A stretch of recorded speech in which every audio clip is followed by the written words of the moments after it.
This is Jacques Wheeler. Have you ever heard of a better named racing driver? The 570S. Actually, I say that there's a man with the name of Champion who raced yesterday. I guess that's better.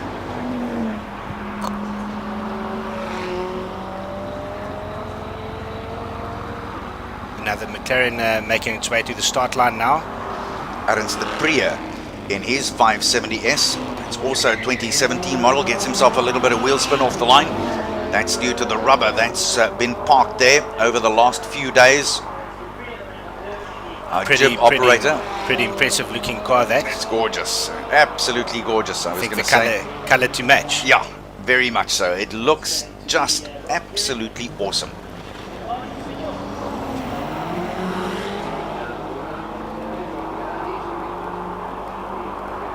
Taking that corner quite narrow around that corner, getting very close to the tires. As tight as it could possibly be. Isak Spies and his 570S McLaren. This is the 2016 model. Old and outdated by now, eh? Classic car, basically. Yeah, the problem with these is that you also have to upgrade every year. Yeah. Unfortunately, you can't take them out on contract.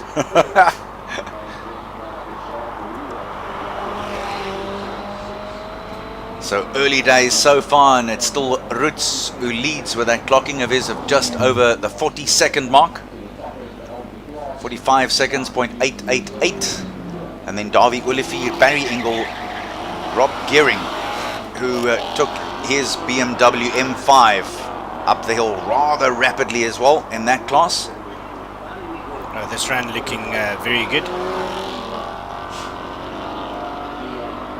Clive Geldenhuys in a Bentley 6-litre 12 cylinders. That's the GT Continental 2008 model. The only Bentley in this year's competition, and doing quite well. Awesome sounding car.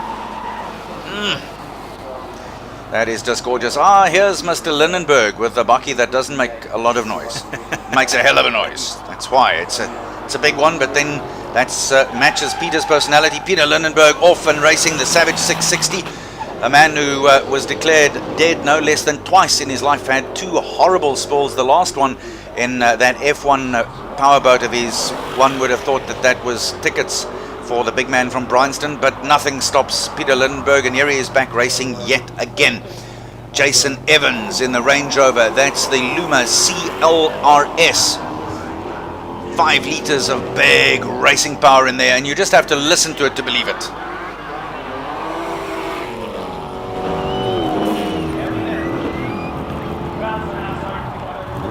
Very smooth. He's running that very, very sweetly indeed.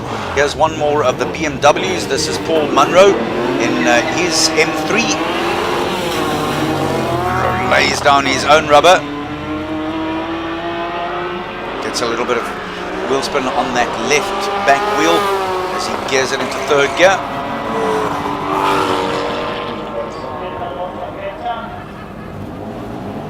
Super lines from the man in the Land Rover Luma.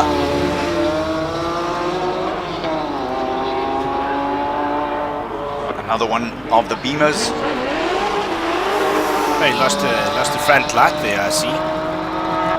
The guy's doing quite well in warm-up and making the crowds happy with the burnouts before the start line. Manov Maharaj is there with his Porsche 911 GT3. Clean start for him. Spoke to him yesterday in the VIP lounge, having a nice and relaxed time there, and he was looking quite forward to competing today, and he's doing quite well. This is Dan Seeley in his Subaru Impreza. This is the 2.54 cylinder version.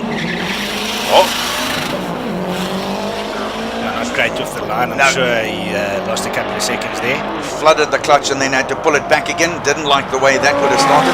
Maybe he can pick up a few seconds if he now drives a really tight and clean run up the hill. Over 1.9 kilometers, just longer than a mile. Rui Campos with Martini Porsche. Gorgeous looking car. That looks like a very good start, so hopefully he gets a good time. A Love how the Porsche, as it goes away, almost looks like it comes flatter as it accelerates. Absolutely. That's Claire Vale.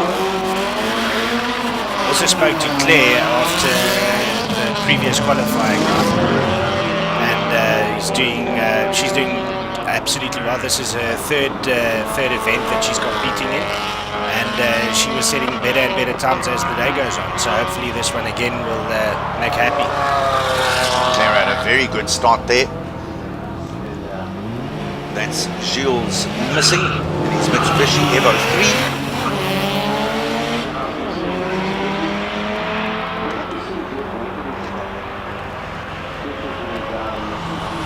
That's a big piece of car Claire has got herself there. She's going nicely at the moment with a 2.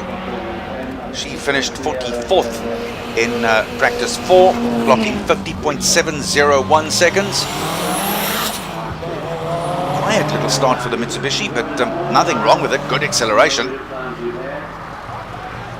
This is where it starts climbing seriously. The start is actually relatively flat. You've got 120 odd meters of relative flat until you go past the Jaguar Hospitality tents on the right hand side where the Escort was now, and then it starts kicking up. So how was the experience there in the Jaguar VIP? No, though, it was awesome. There's more alcohol going there than what there should be legal anywhere else, but beautiful mum champagne, and no, it was nice to be there. I wish I could have had something to drink, and I shan't yet, but I shall be frequenting the institution a little later. Looks like there may be a problem here, just going a little on the slow side. So car number 43 gets its nose up to the line. That's Chris Leeson in his Ford Focus. This little car, the livery, it's really one of those which you walk past and you think, I want to buy one of those. Please, Mom, can I? Road going car, that's why it's got that number plate. Nice, good, solid line. Let it drift as far out to the left-hand side. And here again, now he's pulled that over and back down again. So he's worked the car's weight beautifully. It's a type R from Honda Rivonia going up the hill now. Derek Dearlove gets his marching orders. Now that Ford's going up there nicely. And then old reliable, the Conquest. Lucky enough to, in the old days, SABC days, raced in those Conquest celebrity races. Man, did we only ruin Toyota's budget. Because there were a few guys like Harold Forbrath, the boxer, who could box, but he couldn't drive. Yeah, from one extreme to the next. You're seeing this Conquest going up the hill. This is John Carlos de Silva and his Audi. And let me tell you, there's nothing wrong with the Conquest, because it flies up here as well. It's quick for a car of its size.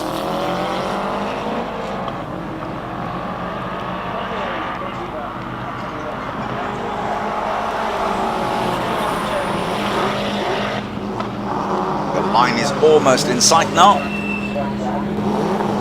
Oh, here's a big engine as well. This is young Grenier. And the Subaru WRX STI 2013. Grenier has provided some of the fastest times of the day quite consistently. We'll check him out very carefully. Richard Roots is still the man in control at the top, but Davy Olivier is inched into second now, and Isak Spies has also claimed a long list of big scalps on his way in his BMW M5, that beautiful blue, royal blue M5. So Grenier clocking the 4th fastest time earlier today. What can he do in this run? Willie Hepburn, man who is deep in his 70s and still racing like a lunatic. Look at him go off the line.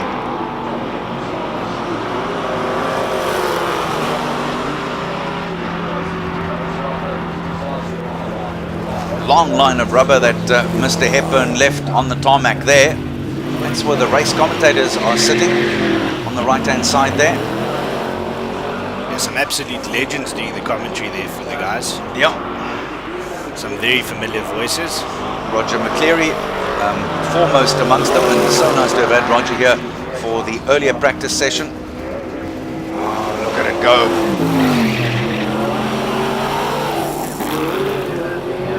It's Ian Stevenson, and he's also in that big banger. That is a massive car. The Mustang. Jonathan Leith in his V8 Masters Ford. That's the Rush Mustang as well.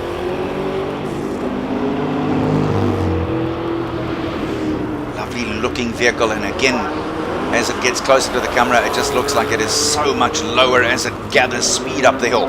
Enzo Keen in the V8 Masters Ford as well. This is the Rush Mustang 2. Got off to a pretty good start there. Well known in rally circles. Super performer. Likes nothing more than a really good fight in the car. Interesting to note, speaking to all the drivers after qualifying, and whenever we have a chance, a lot of guys competing all over the country in all different sorts of formats of the motorsports, and this hill climb, obviously a very passionate event, and the guys obviously can't wait to get up this hill. Absolutely. Here comes Keen. Look at the line. How clean is that? Very clean indeed.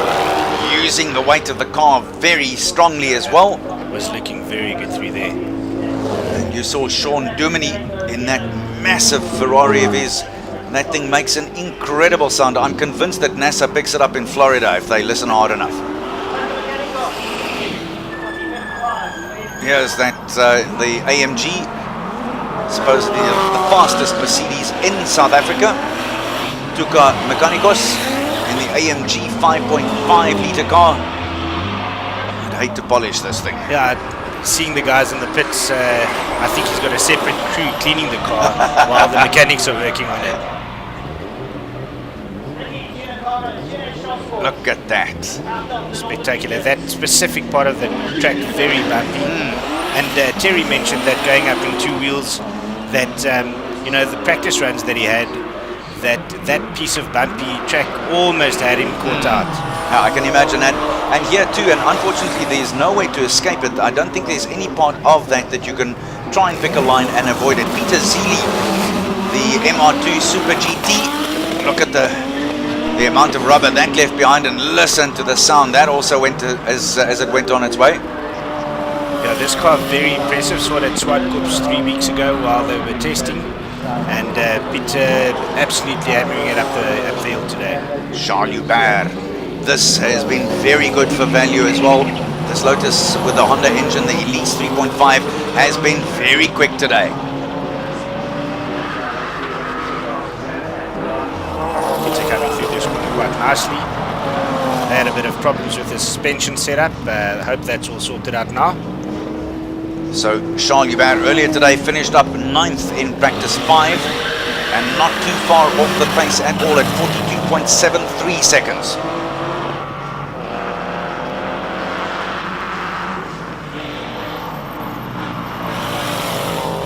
Interesting color scheme for that one. Very interesting, and I think one of the most impressive things about today is that these cars have been running upfield. This is their 5th time, and very, very little problems. The reliability, the work that goes into preparing these cars, well done to all the guys involved. Another very famous South African motoring name, Jeff Mortimer, there in that Nissan 350, and here is one of those very big BMWs. Big sounding, big fairings. It's just a big looking car.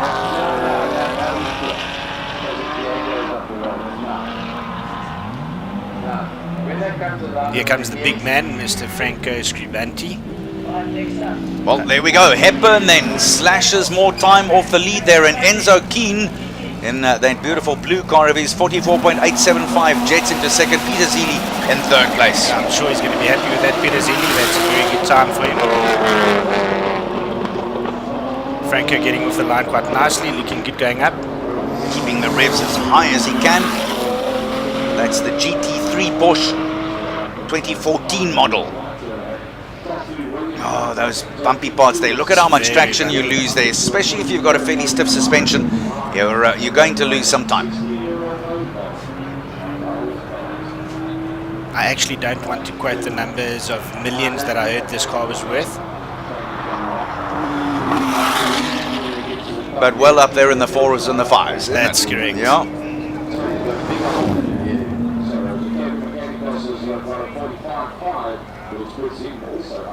Loads of spectators out here. The petrol heads have had an absolute ball of a time so far today, and why not? See some of the clever guys having the ear protection in. Yeah. If you're anywhere near the start line, you certainly want to be doing that, because heck, there's been some big bangers out there.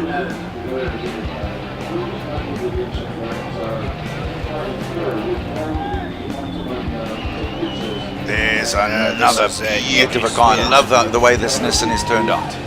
Yeah, Edric competing for BB Motorsport, and it was his partner in crime, with Alan Bard, with other GTR that had the incident in the previous qualifying round. Edric's Viers then with that GTR R35 of his, that's 3.8 litres and 6 cylinders of power. Following him up the hill, it'll be Quinsley Sale. Quinsley had a very good run as well. He ended up second in practice 4. Listen to that thing. That was a very good start. Had the revs absolutely perfectly piled on and very consistent as well off the line. Yeah, so Sale in the end and ending up with a time of 41.910 seconds. Second only to Robert Volk in the A1 GP Ferrari. And Scribanti, as we take a look at the latest times as that is posted, Scribanti now up to 44.47 seconds, just behind Willie Hepburn, one of the grand men of South African motor racing. Here's Darren Goodmans in his GTR R32.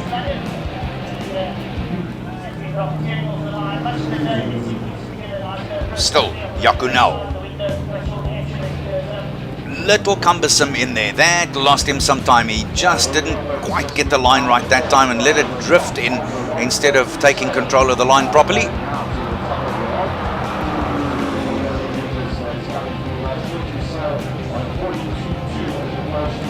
Yeah, that's not looking good at all. No. Definitely pulled off the pace there. Yeah, something didn't quite go the right way, so we're back to Goodmans. Those poor fellow commentators of ours at the line there. Well, this is lost an eye as well on the way up or down. So now we get to Ian and his beautiful car, Ian Schofield, and the MyGo Ford Duratec.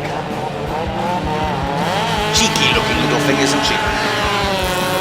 Goodmans. Oh! Just almost lost it around that corner. Now behave, sweetheart, behave. I need you here, he says.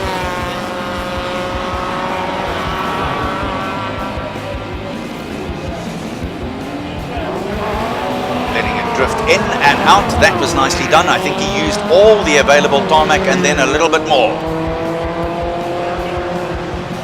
Schofield is away.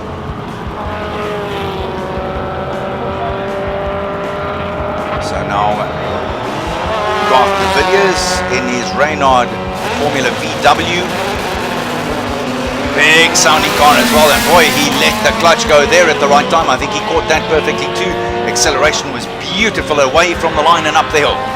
Spoke to him in the break, and these guys are taking it very, very seriously. They're analysing a very scientific approach to racing. They are going to record all of this sessions, information and data, because this time tomorrow is when it all needs to happen. So they're comparing this to tomorrow's times. When it's C for serious, and that's Francis Cousins. In the meantime, Quinsley Sale back up at the top there. Remember, he enjoyed some time then in the earlier runs too.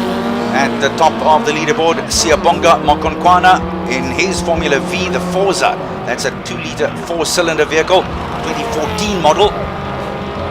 He chases Cousins up the hill, but Quinsley Sale taken the lead from Garth de Villiers, then Willie Hepburn, Franco Scribanti, Enzo Keen, Peter Gili, Toko Mechanicos and Richard Roots. That's the top 8 as it stands at the moment. That could change in the very next few seconds again.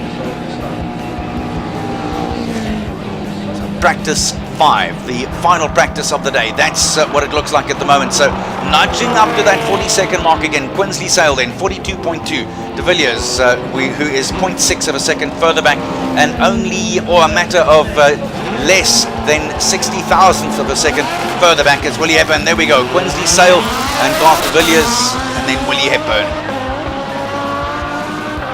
Impressive looking car going upfield now. Oh, he's fighting it hard too. That bumpy little piece of the track. Negotiated that well. Let's take a look at the line here. Oh, wrong, trouble, and he would have picked up some pebbles in the tyre there. Now, that would certainly not have helped his traction up the rest of the hill. Skirted with trouble there. In the meantime, Robert Volk is on his way. This is the man who led the charge and almost broke 40 seconds earlier on today.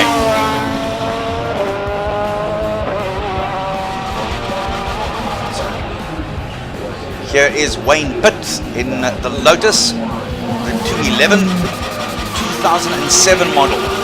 No waiting to say hello and how's it and how are you doing to the marshals. He's off. Remember, the transponder picks them up as they go through and past the line. It's about 4 or 5 meters past that starting arch. They've got a transponder in their car and then they're off. Anthony Ashley in that Motel Ariel Honda, the Atom 2009 model. Look now, flying along. He's trying his level best.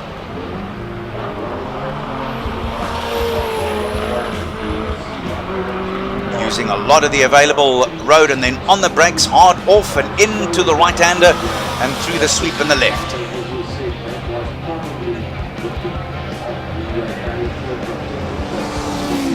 Going nicely. Yep, almost at the line now. Robert Volk. There it is. So Volk miles it down. Young 17-year-old Stuart White is in second spot at the moment, 40.3. I happen to bump into Stuart at one of the hospitality tents here. Oh, there's trouble. There is trouble for Anthony Ashley in that Ariel Honda. He's going to bring it back down again. Not happy with things at all.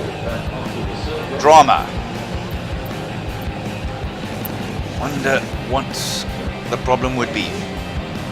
Little shudder as he puts the engine off there, so things are just not quite right with that car, and I don't think he perhaps wanted to take a chance. So they're going to hold the last few riders here at the bottom, including Andre Besaidnout, who needs a good one now.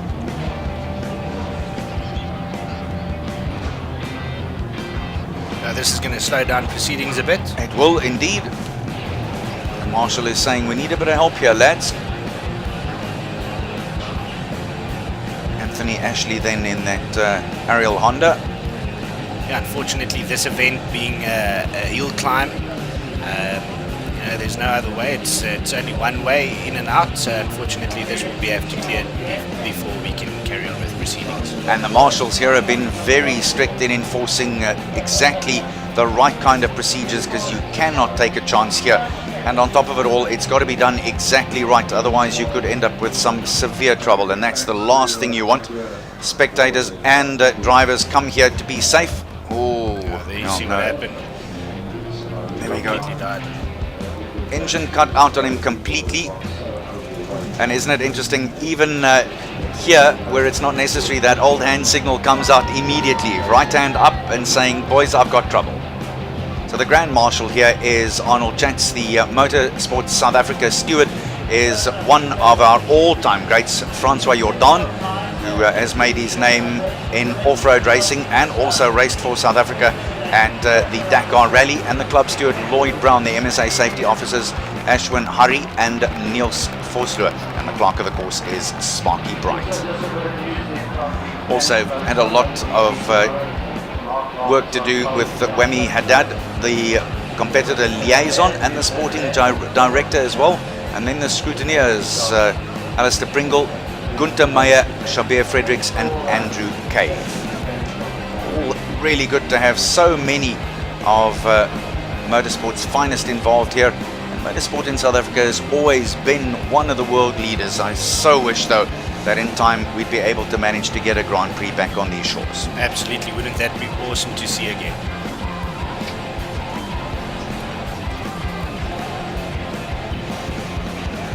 So Robert Volk in that A1 GP Ferrari, like he did in practice 4, setting the pace.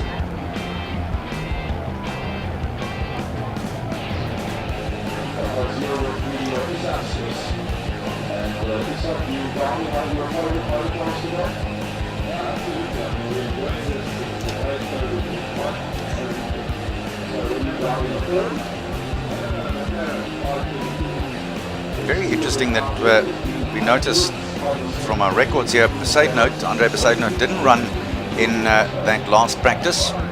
So that's for a reason. Obviously, he's trying to do something, save the car, whatever it may be. Yeah, the guys being very strategic about what they do and what they don't do. Sometimes setting out a practice round, setting up the car, maybe saving something and changing some settings for the next one. Still trying to clear the Anthony Ashley Ariel Honda. I think we should be getting going soon. Meanwhile, the wonderful thing about this is if you buy pit access at the King of the Hill, or any of the other days for that matter, at the Jaguar Simola Hillclimb, you come and rub shoulders with the drivers, you can come and look, virtually stick your head inside the car or the engine if you so desire. And this is not something that you get an opportunity to do often, particularly with a wide array of cars that we've got here. Yeah, I think this event being very unique in allowing people to go into the pits. So you're definitely that big plus coming down to Knysna for the Jaguar Simola Hillclimb. Some of the highlights then of practice round number 5, the 5th and final practice of the afternoon before we get into qualifyings of round 1 and round 2. And then tomorrow morning, it's the morning warm-ups, qualifying rounds, qualies 3, 4 and 5, and then 6 after lunch. And then we're down to the last 48 cars, and then finally the road and the supercar shootout with 10 cars, 10 also going in the single-seater and sports car shootout, and 10 line up in the modified saloon car shootouts, and that should be round about 4 o'clock.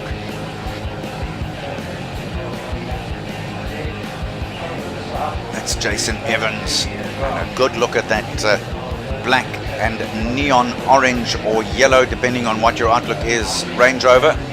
Peter Lindenberg, big Ford of his. Peter real just having buster, so much fun. He was having so much fun. This I think he was more serious in the classics yesterday. He was having so much fun taking the bucky up the hill. I can just imagine Lindenberg in the Bryanston area where he lives, popping into the shops and parking that thing in the Woolies parking garage. It just doesn't make sense to me. I'm sure his neighbours know him well. Yes, very well. Well, when Peter gets up and gets in the car, they all get up. Absolutely. Very tight through that corner, looking very good. It was Christopher Leeson in that Ford Focus. Really fast times from Anton Cronje in the Subaru, the WRX STI. He has been so good in that car all day today.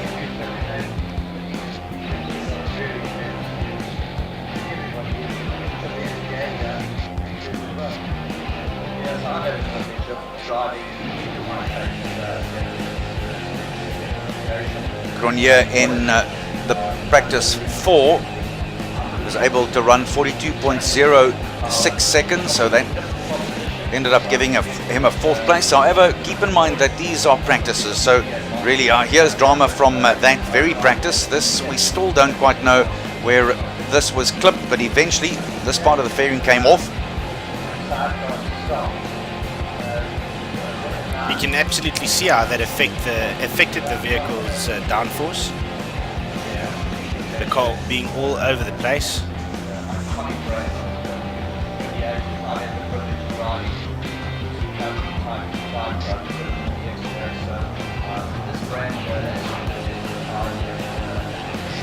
these big screens from Jaguar have been placed in strategic places all over the 1.9 kilometers up the hill so that spectators can catch all the action and more. So they're watching the live streaming here as well.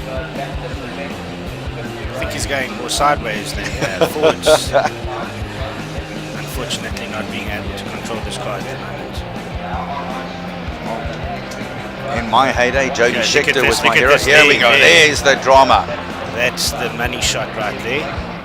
I spoke to Willem after that incident, and he said that they were struggling with the rear suspension on the vehicle. Actually, in I think it was qualifying or the practice round, the second practice round this morning, he said that after the finish line there, where unfortunately the camera footage just doesn't catch what happens, he actually lost the car and did a 360, so completely lost the car there. And then in that next practice round, that happened. So definitely something not right with that vehicle at the moment, and the guys from DB Motorsport will definitely be working hard trying to get that vehicle ready for tomorrow. This is what happened at lunchtime with some of the motorbike riders who ride this thing on one wheel all the way up the road.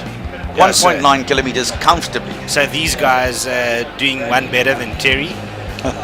Terry taking the car up the hill with two wheels. These guys said, listen guys, we'll do it on one. Very impressive on their KTMs. Now, I've got a mate from church who rides like that in the middle of Joburg traffic sometimes, believe it or not. I think he's a deeply religious man. Yeah, just having a casual stroll. Here's Terry with that Jaguar. This is unbelievable, guys. If you haven't seen this, here's the highlights. Terry going up the ramp, putting it on its side.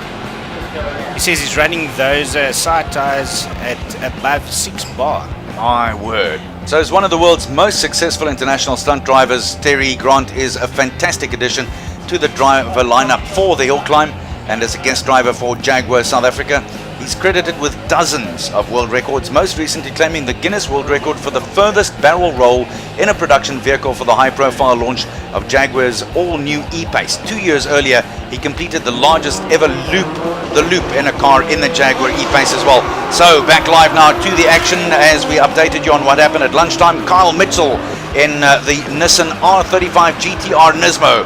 This is a beast of a car as well. Yeah, just saw a glimpse there of the Eurocopter flying. The guys can jump in the chopper for I think it's $400. That's right. To go and see a nice aerial view of this event. So this car is sponsored by Bell & Ross, the watchmaking company, and they also are our timekeepers.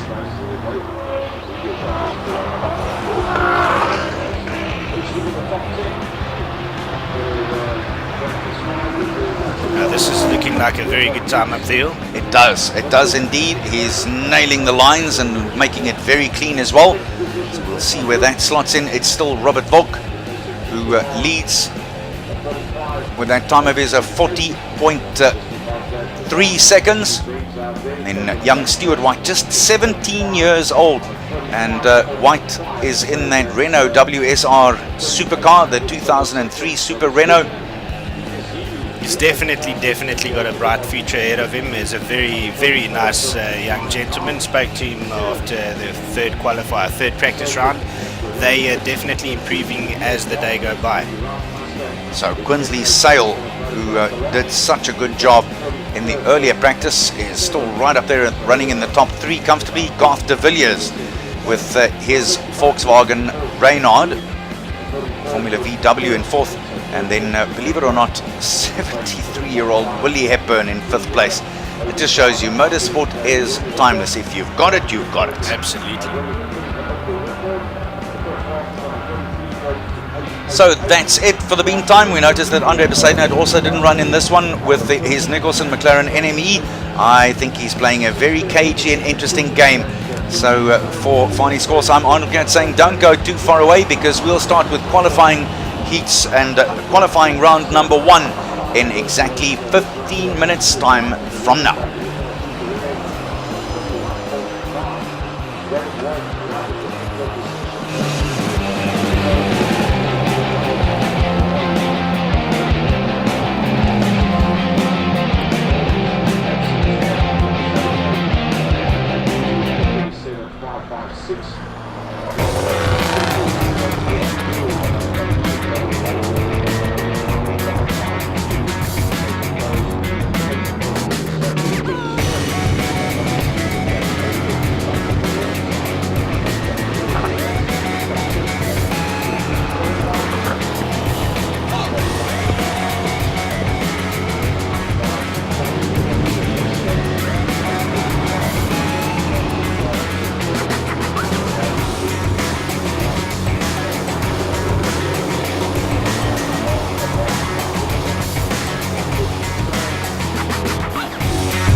Good morning, race fans. It is the Jaguar Simola Hillclimb day 2, and it is time for King of the Hill.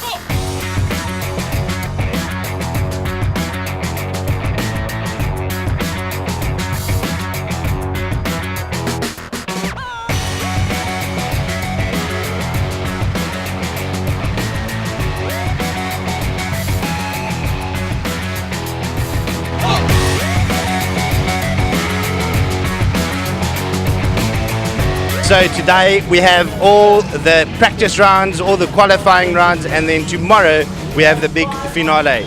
Stay tuned on YouTube, stay tuned on our Facebook live stream, and also on the website. Hope to see you guys soon.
Remarkable. The coverage is world class, I can tell you that. And our cameramen are working really tirelessly. It's fabulous. It's a good production.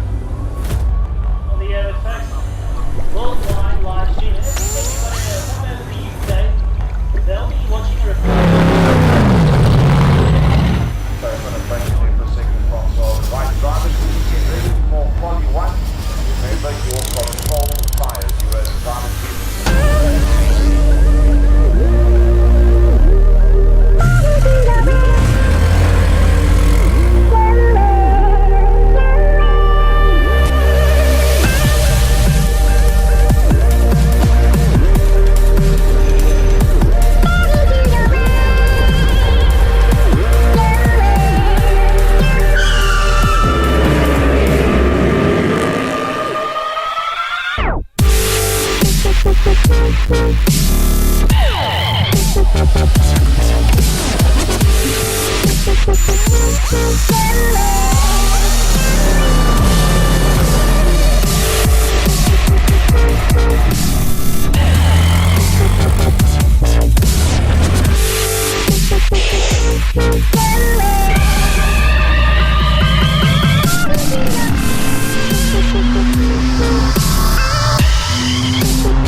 We're off to the Jaguar Simola Hillclimb.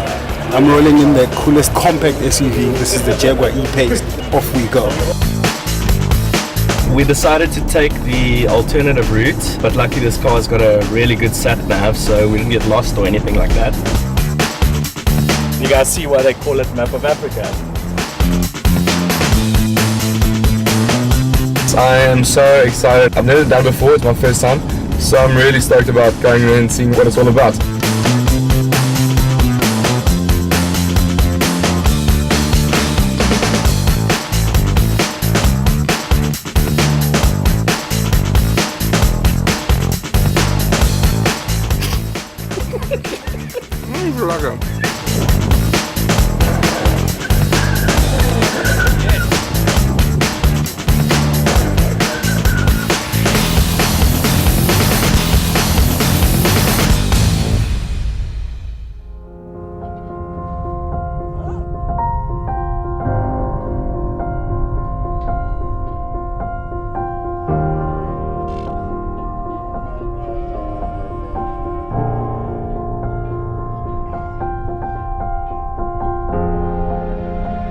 The Lesotho people say that the roof of Africa brings the rains after winter.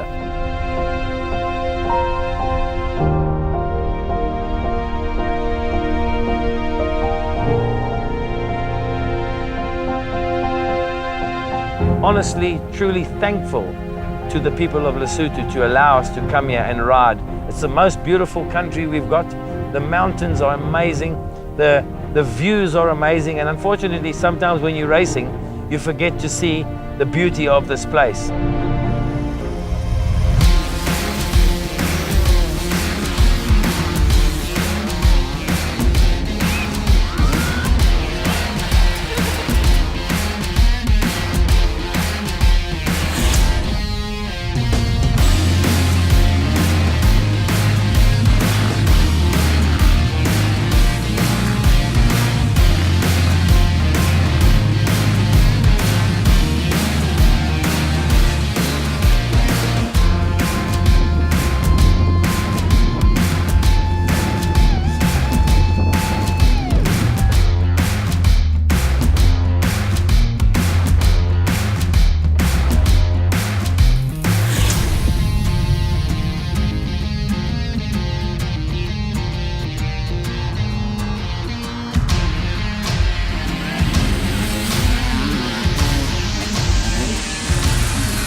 So the first car is again on the way and up on the way to the top of the Simola Hill.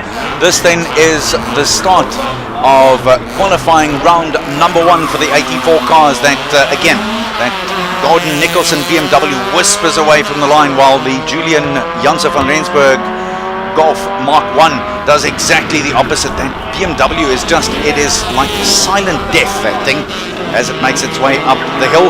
81, that happens to be Nico Janse van Rensburg and his Sirocco MK1. And Fanny Scors has joined us again. We're underway again, and here is where it's now really see for serious. Yeah, this is now where it's going to hit the road. The rubber is going to hit the road. The guys are going to nail this one. This is where they want to compare to tomorrow's afternoon's final qualifyings and finals. Are my eyes deceiving me there, or is Gordon Nicholson? Oh, there we go. It's 49.2. So Nicholson getting off to the quickest start so far. Julian Janse van Rensburg, and then Nico Janse van Rensburg right behind him. But the bigger boys and the bigger blasters, bigger engines are coming. But a very good run there by Gordon Nicholson at the moment as things stand. 49.267. And that's a solid one. This is Johannes. Yeah, Johannes Janse van Rensburg and sy Nissan. He's off and running. Completely electric car. No sound whatsoever. And the red Ferrari, sorry, is Garth McIntosh. The strangest feeling ever. All these spectators looking at this car whiz by without any sound. It's remarkable. As our director says, like a stalker, Warren says, it's like a stalker in the night. Well, I assume you know what you're talking about, Warren. That's all we can say. Sierra de Siena is in the Jag, the E-Pace P300. It's a gorgeous looking car, Arnold. It is. There's Johannes going up the hill. Last little parts just before the finish line. Going to keep an eye out on this time.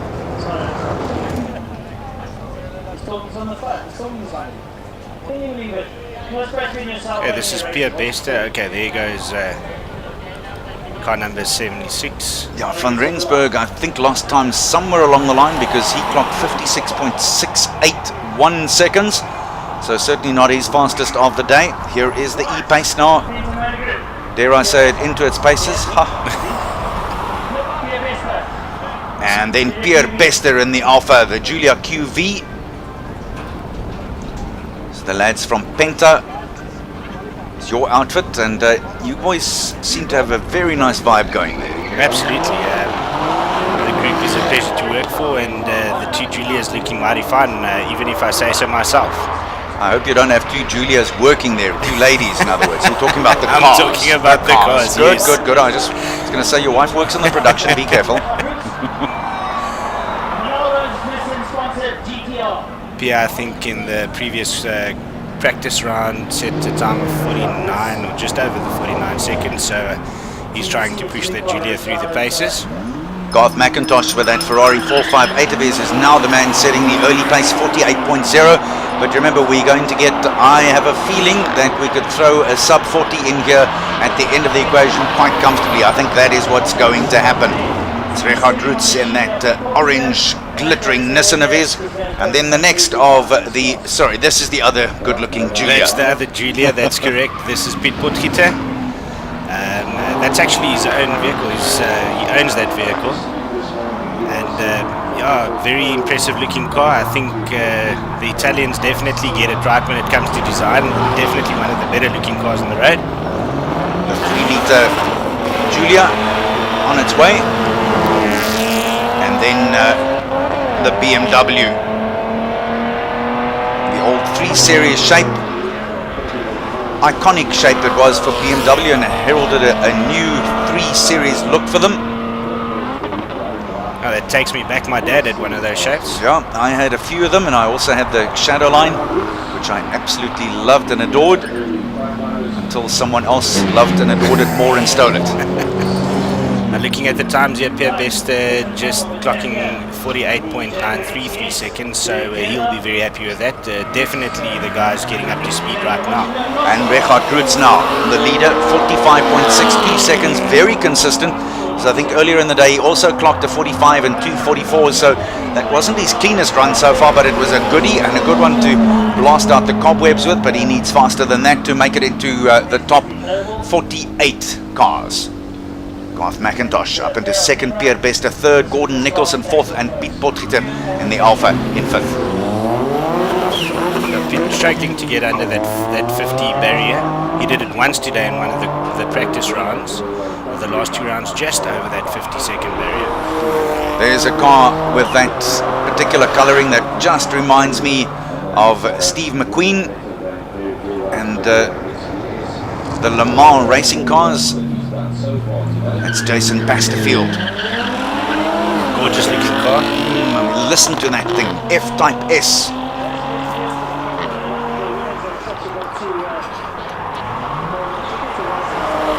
Reg number says Expeditus. I think that gives you a very interesting look at what he thinks. 67 is Travis Briscoe, as Expeditus now leaves the line 2. DWR33RF at the back, so he does have a legal number plate there too. Road going car, of course. I think driving one of those vehicles, you work it into the budget, all the speeding fines that's coming your way. Don't you have insurance for that? Mark Grenier. So Grenier, again, one of the stalwarts of South African racing, and I want to tell you, Grenier, one of our best known and probably most accomplished racing drivers, domestic and international karting titles. He's competed in Group N production cars, off-road racing, rallying, including winning 3 Premier Class S2000 titles in the National Championships, and most recently competed in the season-ending World Rallycross Championship held in South Africa in 2017. Spoke to him on radio about that, and believe it or not, Grenier was nervous. I don't think you get him nervous anymore often, but that particular time he was. So, Richard Roots 45.6, McIntosh with his 48.0 clocking, and there's then Feroz Ibrahim, which in his Noble Ford, the M400, put together a very good run as well. Yeah, you can definitely see the guys taking this qualifying round very serious. The times are coming down quite considerably. Udo de Burgers in that big Audi 5-litre. Listen to that baby go. Definitely one of the best sounding cars here today. Yeah, I would assume that is in the lower ranges of the base of the men who can go way down there. 63 is Barry Ingle and the Rush Mustang, the 2018 model, 5 litres, 8 cylinders. Well, definitely one of the most impressive cars out there today. Yeah. During practice rounds, he definitely struggled to get the traction that he wanted to get at the start. So much horsepower in that vehicle, definitely a handful to pilot up this hill. I think he did it right this time. That was a very good start. I think that was he's probably his best so far that we've seen on camera. That's right. McLaren's coming up our way now. Jacques Wheeler in the 570S. That's the first of them. That's the 2017 model. Also seemed to have got really a good start and on his way.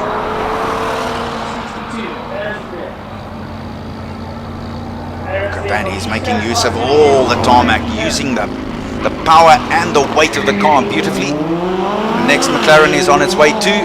It's a lovely shape, you've got to say. There's something extremely sexy about the backside of that car. They got to try it. They definitely got to try it design-wise. And it's not just good looking, it's definitely fast as well. This is a car that I have eyes for. This is Rob Gearing's M5. That's a 4.4 litre 8-cylinder vehicle, and the car inside and out is just absolutely immaculate, and it's quick. Definitely got the settings right this time around. That start definitely a lot better. Yeah, and I think he's taken that automatic ignition. Start-stop you had to take off, and I think he forgot about that in the first round this morning. I almost had a heart attack as he stood by the line. He took his foot off and put his foot on the brake, and off she goes. So, that's not what we're looking for. Oh, hello. Flying up the hill. Giving it some more tail.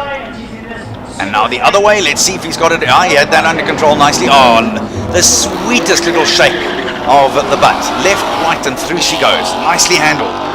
Interesting to see now. Aaron Stepria leads, by the way, in 45.37 seconds, and Stepria piloting that McLaren of his up the hill in 45.37 seconds.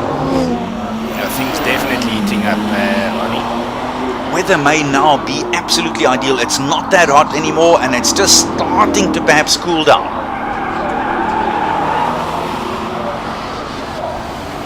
So this is car number 57, Paige Lindenberg. This is her father pulling up to the start line now. They've been having a go at each other the whole day. So Lindenberg Senior in that Ford Buckie is the Savage 660. Oh, almost through the windscreen with that second go. So much power, definitely difficult to control. No, Peter, that is ridiculous. Gotta love it. It's probably one of the only cars that you can almost hear going up the hill all the way. Jason Evans, and here's another one that does the same. I hope we get to hear this one leaving the line there. Oh, there she goes. Oh, that's some real grunt in there. That's the Range Rover. It's a 5-litre 8-cylinder Luma CL RS as Lindenberg chases his own shadow and his daughter's shadow up the hill. Peter looking good this round. Tight, very tight through the lines, using all of the vehicle. He was very relaxed this morning when I spoke to him, or spoke to them both, and he said he's driving the Buckie up the hill, so he's just going to take it easy. That doesn't look like he's taking it easy at all. No. But you know, when Lindenberg says that, you got to know he means the opposite. Oh, that's one that's for sale. You want to buy it? Yeah, it's got a for sale sign in the window. Yeah. Piet van der Walt and the BMW M3. I wonder what they want for it. But I wouldn't know how to harness all of that power. That M3 really rocks and rolls. Also blinded in one eye today, I'm afraid. I wonder if that for sale sign went up during the practice runs today. I did notice it when they parked it yesterday. That's the Porsche of Mano Maharaj. That's the 996 911 GT3. Oh, here's a big favorite for the locals. Daniel Zili in the Subaru Impreza. Car already 12 years old this year.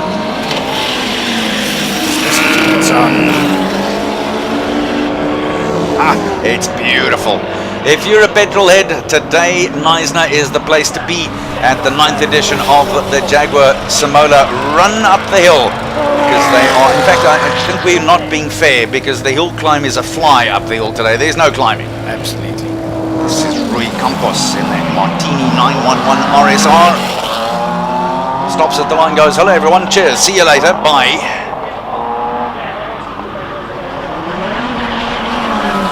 One of the most iconic vehicles on the road today. Definitely a shape that everybody recognizes. And once. Claire Vale. That's a big piece of car as well, that BRZ of hers. Claire on the go.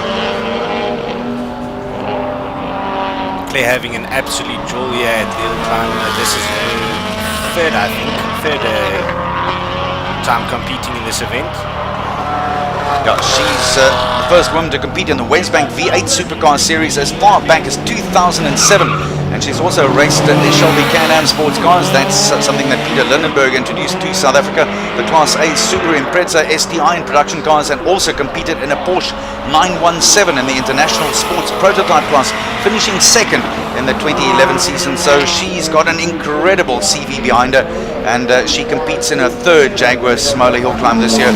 And this beautiful, very distinctive car of hers. Believe it or not, she's actually keeping herself busy with drifting at the moment. Yep. Next up, it's Shane Naidu in the Mitsubishi. He had a nice run earlier, very clean run in the Evo 9. Aaron Stepria still leads though in 45.376. Richard Root second. Davy Willefeer is in third place. Jacques Wheeler 4. Isak Spies in 5. Rob Gehring in 6. And Paul Munro in 7th place. And Paul has turned out in that BMW M3 of his.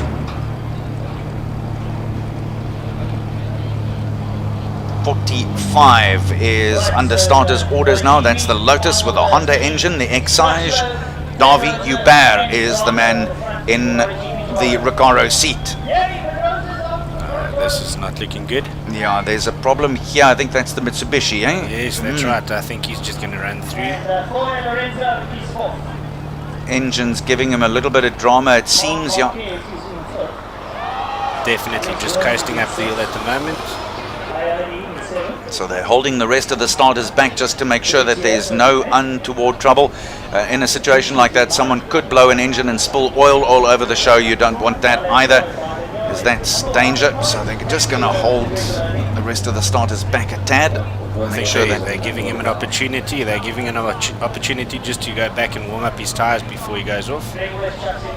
So that's number 46 having the trouble. Is that correct? Is that Shane? I think so, yeah, quite right. Shane Naidu in the Mitsubishi. We're getting this chirp all over the circuit.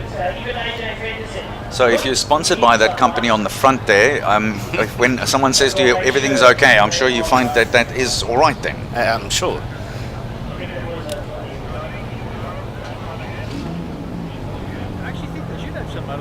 Yeah, so fair is fair. They've just given him the opportunity to go back and warm up his tyres. In the meantime, not many of the crowd have left. They turned up this morning at 9 o'clock on, and they haven't gone anywhere. So now it is Davy Hubert in the Lotus with the Honda engine. She goes. Great start. That was a great start.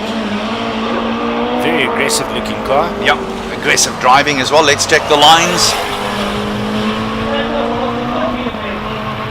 Good stuff. Clean so far. There's the whoop-de-doos. It seems that everything's okay. Lovely lines again. Very clean run and a good line too. Steering that impressive. beautifully, hey.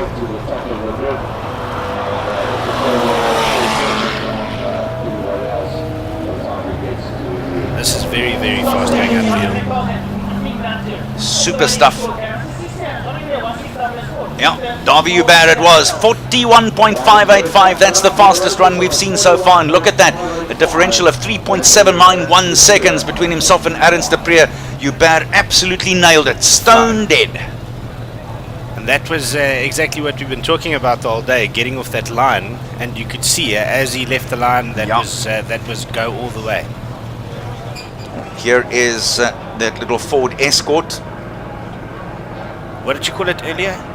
The 1977 model. Nice. And you said the traffic officer Yes, would be happy to see I just this. said the traffic officer, if he comes over the hill, traffic officer sees this, he's already got his hand up and he says, pull over. He's got you. I mean, there's no, because this thing just looks like it goes fast, doesn't it?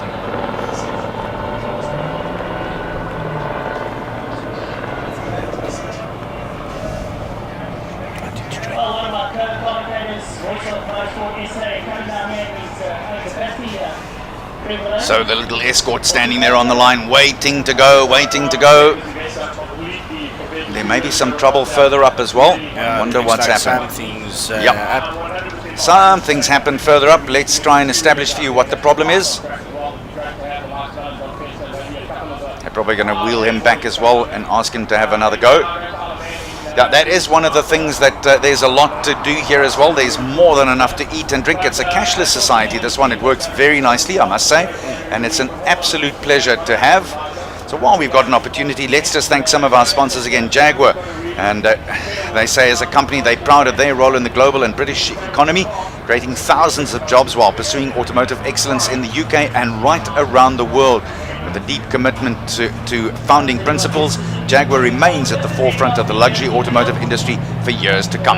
Then there's Simola, of course, Simola Golf and Country Estate, conceived as one of South Africa's most desirable golfing destinations, and it is definitely succeeding. A beautiful par 72 Jack Nicklaus signature golf course and a beautiful exclusive club, Motul, who is a world-class French company specializing in the formulation of high-tech, innovative lubricants for the automotive and industrial markets. Group editors, and they ask you, if you're in this part of the world, to get yourself a copy of the Knysna Plate Herald for the local news. Covert, a boutique liquor distributor that specializes in unique premium spirits. Then there's Bell & Ross, the exclusive Franco-Swiss luxury watchmaker, and they have been appointed as the official luxury watch partner for the Jaguar Simola Hillclimb. CX Tippers have been phenomenal as well. They offer the finest selection of locally sourced aggregates, sand, stone and stripe to go the extra mile to accommodate your every plant hiring need. Prime Security, which is privately owned and operated by a security company registered with the Private Security Industry Regulatory Authority of South Africa. And then lastly, dare we say it, you don't do this without the odd tipple. Mitchell's Brewery started in 1983 in Knysna by Lex Mitchell, and I believe the first of the locally brewed beers, craft beers, that ever hit the market in South Africa. Believe it or not, that is 25 odd years ago. I beg your pardon, 35 odd years ago. Brilliant to see. There are the lads partaking in Mitchell's. There's a man who's keeping up with the rugby scores, because some of the Super Rugby games would have started just in the last few seconds, or he might even be listening to yours truly and Fani talking rubbish here on the live streaming, which is such a pleasure. Davy Hubert still leads it at 41.585 seconds. Arends de Pre second, and just a tad further back, 45.376. Here we go. Waking Hello. up, yes, buddy. You're on TV, Hello. bud. Could you smile for us, please? Yes, us. There Yeah. you go. Thank you. Hello, Boykie. Go back to sleep now. I hope she was cute, the one you were dreaming about. Sweet dreams. Have a There's good one. definitely a smile on his face. Unbelievable. Really. These three boys, they will go home and talk about this and to the rest of the schoolboys on Monday, saying, you can't believe I'm going to drive one of those one day. I was at the start line earlier, and the young boy on the right hand called me over and was very worried about the water leaking out the Jaguar just before the start line. I said, no, don't worry about it. It's just the aircon. Oh, lovely. I must say, I was very blessed to, as a 7-year-old, go along to the 1969 South African Grand Prix. And I saw men and names, Graham Hill, Denny Hume, just the most incredible people. And that got me into motorsport in a big way. It's amazing how when you're at that age, how impressive it is and how something like that can stick with you. Yeah, absolutely. I got goosebumps as you as you gave that account.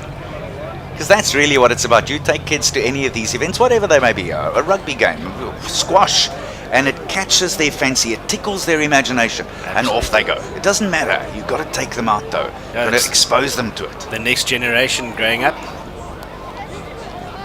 these guys have been having fun the whole day. They're nicely organized. They brought in their own chairs and they've stuck them down there behind the fence and they're just checking it out. So there's someone who went off and got some pebbles on the road there and some of the rocks. Because one of the drivers was saying to one of the marshals, are you not going to sweep these rocks off the side of the road? He said, Boykie, this is a public road, okay? This is the way it is, okay? Let's just live with it.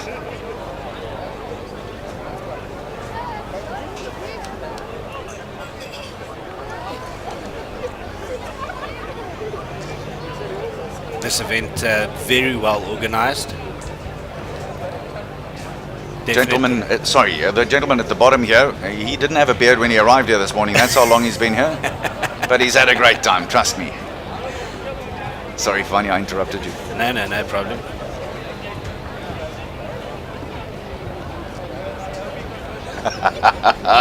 It's lovely when people see them.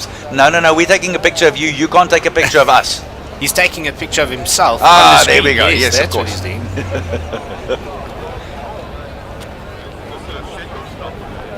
Very excited, the crowd, eh? And how? Yeah, but they've had a lot of excitement because every 10-15 seconds there's revving and lights and just smoke. It is everything all in one. It is an exciting event. If you are in the area and you don't have a date tomorrow of any sort, come along. Because tomorrow it is going to be the King of the Hill shootout. The morning warm-up starts at 9 o'clock. Qualifying round 3 is at 10, 4 is at 11, and qualifying round 5 is at 12 o'clock. Then we get down to the real thing. Qualifying round number 6 is at 2 o'clock. At 3, we whittle it down to the last 48 cars. And then it is a real shootout. Last man standing time trial. The road and supercar shootout is at 20-3. There's 10 cars in that one. 10 also at 10 to the hour of 4 o'clock with the single-seaters and the sports car shootouts. And then at 4 o'clock, 10 modified saloon cars who shoot it out up the hill. Some of the guests from Simola Country Club on the right-hand side there on the golf course meandering down. I'm sure Mr. Nicholas wouldn't mind that if they did that on his golf course. Little escort has been holding for a while now for them to clean up all those bits of debris and pebbles and rocks that was spilt by one of the earlier runners.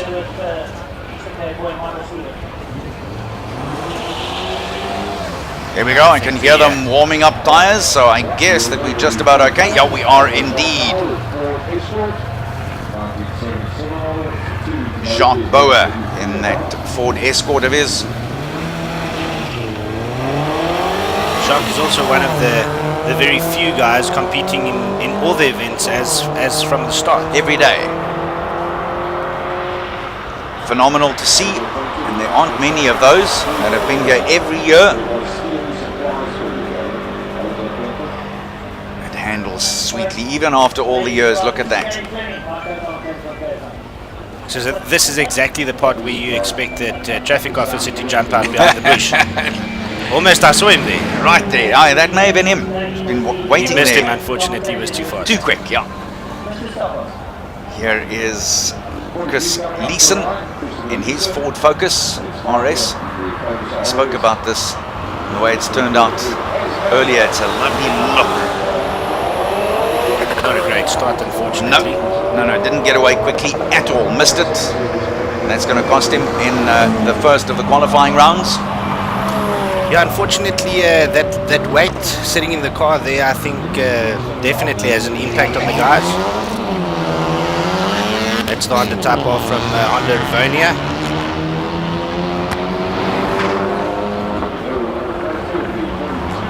Here's that right-hander, and then a little twitch as he goes back into the next little sweep. That's Willem Bauer in car number 42. He's fighting a little bit there. He's just fighting it a tad.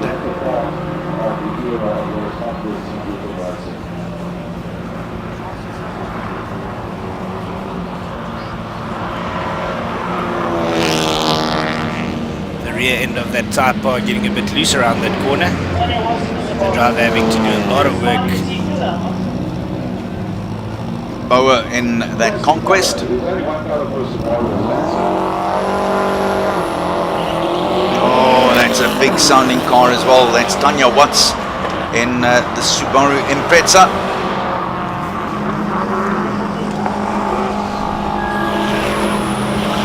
It's actually live on our live stream on our YouTube channel, also on the website and on Facebook. You can catch it right there.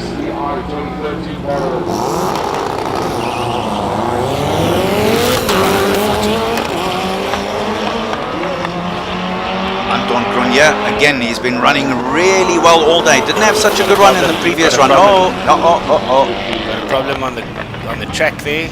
Is that Tanya? Yeah, it is Tanya. Oh, that Smoke engine is coming out the smoking. front. Yeah. I hope she's going to be safe there. I hope that the marshals have been able to flag Grunier down. I would assume so. Yeah, the flags would go out I would assume. immediately. There we go. I would assume so. Yeah, he's slowed down as well. Grunier immediately slowed down. I think there's trouble there. Definitely Tanya getting the bonnet off the car there quickly. I trust that there are marshals there. I hope that's not. No, she's oh, okay. she's She okay. gave All a right. big It's thumbs up. not smoke.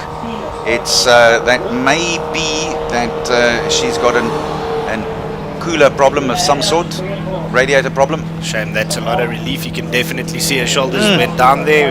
Yeah. She gave the big thumbs up. Phew. Yeah, you don't want that to happen on the route because that'll disrupt a whole lot of things. Not to mention her car. She loves that car because she switched to the full race spec 2010 Subaru Impreza WRX STI, which she also competed with in the modified saloon car category, having achieved a best time of 50.38 seconds in 2016. So Shame Tanya that can Tanya- smile. Yeah, there's at least a big smile on her face.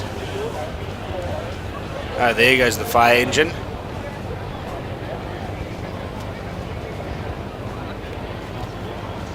Well, all's well. All's well, thank goodness. That was a very quick response time Yeah. from the guys. Ambulance vehicle is also there, emergency vehicle if needs be.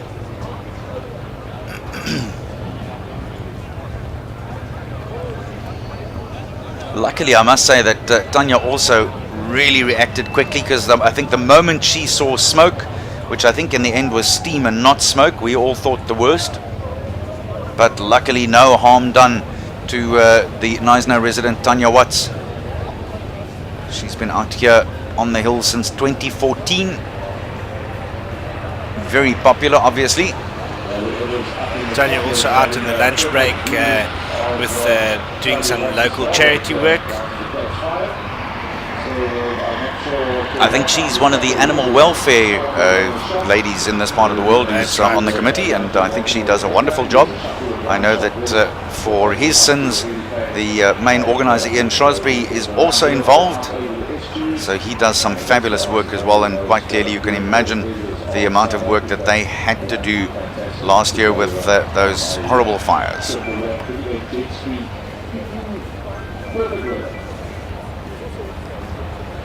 Right, so let's go back again for you to tell you, as we have this little hold up, Davy Hubert still setting the pace at 41.585 seconds, and the differential between himself and Ernst de Prea is 3.791 seconds.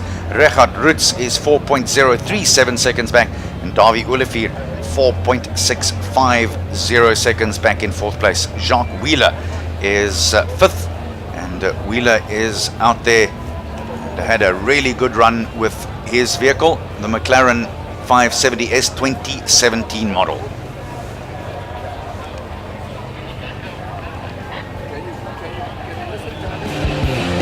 Making sure that nothing untoward happens, and the fire truck has now realized that they really aren't needed, which I'm sure they're very pleased about. Never nice having to sort that kind of thing out. One of the marshals there wiping some liquid off the body of the car and smelling it, so I'm assuming that that is possibly radiator trouble.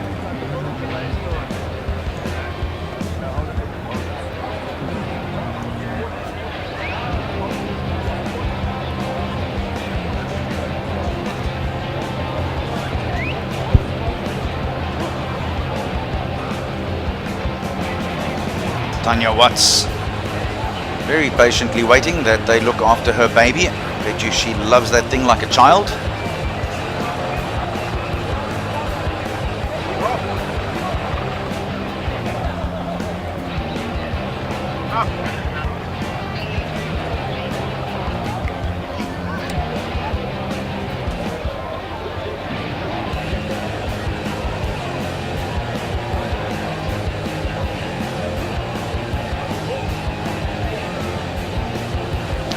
So that's some of the Jaguar hospitality areas, and trust me, to get an invite in there, man, you are in the pound seats. The drinks, they tell me, I don't know by experience, they tell me that the drinks are really cold. They've had some beautiful canapes here and lovely food, and service second to none.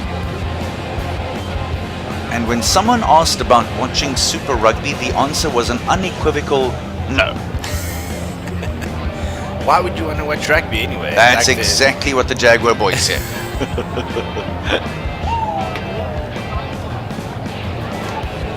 Also a lovely part of the world, the Eastern Cape and Knysna, and it's recovered so beautifully after all the fires. And this event in particular is endeavoring to sell trees here.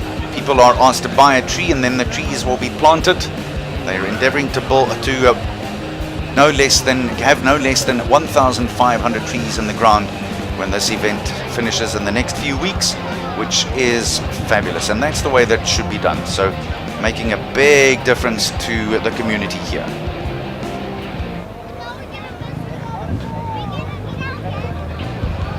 Sun is just starting to set now. It's 3:30 Central African time and South African time at the moment, so wherever you're watching this, it's now becoming a beautiful time of the day as well. That golden sunset is just starting to hit it, and those are all the beautiful lakes of Knysna. This is little Switzerland, if you like. It's so much like, or Canada for that matter, Victoria Island, and it is a beautiful part of the world. If you're watching us in another part of the world and you haven't been here, make a plan. You should come and see us. Yeah, also our first time down here, Ani, and definitely got a European feel to it. It actually feels like you're overseas when you're down here, which is a nice, cheaper way of getting out of it. So true. So true. It does have a very European feel to it. At the very same time, typically South African. The South African food fare that you'll find here is second to none, and the seafood here is magnificent as well.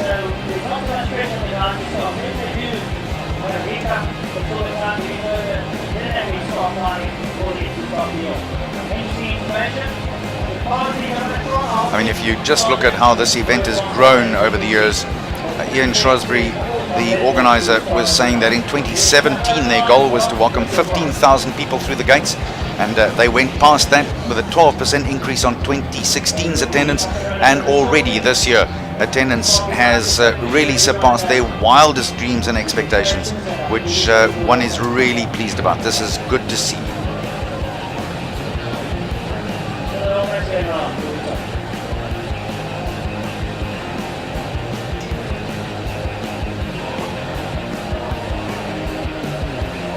Okay, so while we wait, let's go check out some highlights of earlier today.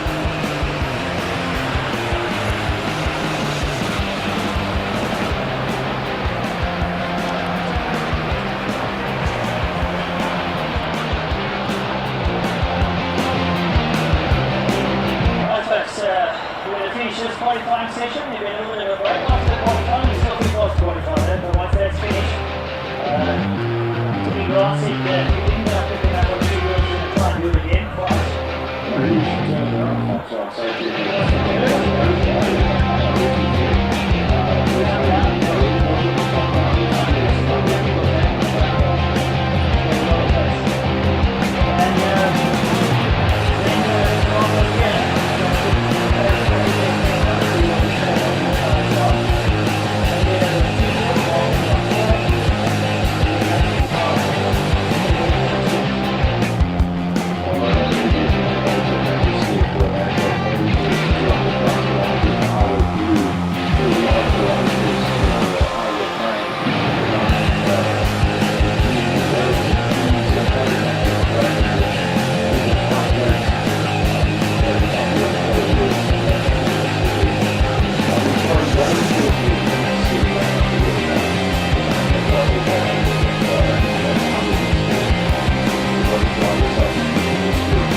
Right, so back up and running again after that little lull, and here we go. The Mitsubishi is back out there again. Unfortunately, Tanya and her vehicle has now cleared the route, so they're on their way to go and have that sorted out in the pits, if at all. So here is John Carlos de Silva in that Audi TT 1.8, and this thing skedaddles. It really does rocket away. Davy Hubert still the leader. Nothing has changed.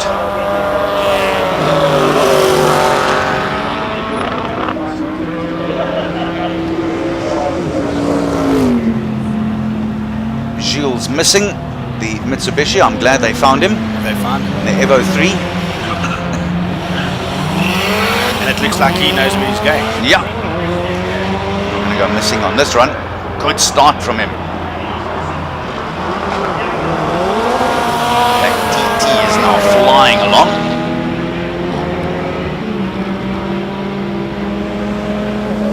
And look at that. Number 37, Billy Hepburn, has smashed right into second spot yet again in that Opel of his with a Chev engine, the Opel record. That is amazing. In his 70s and still absolutely rocking the thing.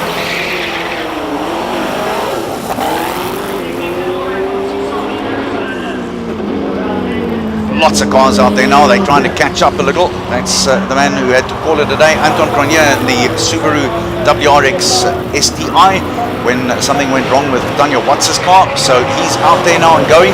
So is Kai Goddard in the V8 Masters Ford. That's the second of the Rush Mustangs.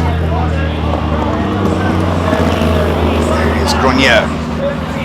Cronier's also got trouble. Oh, now the Mitsubishi has run into trouble. Yeah, there's problems again. Ah. The car slowing down again at the top. This must be very frustrating for the guy sitting waiting to go up the hill. Yeah, Cronier, this is now the second time that he's been stopped, so he's not going to be overjoyed at all. May even have a sense of humor failure.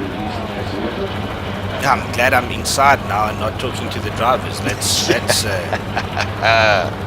You're right.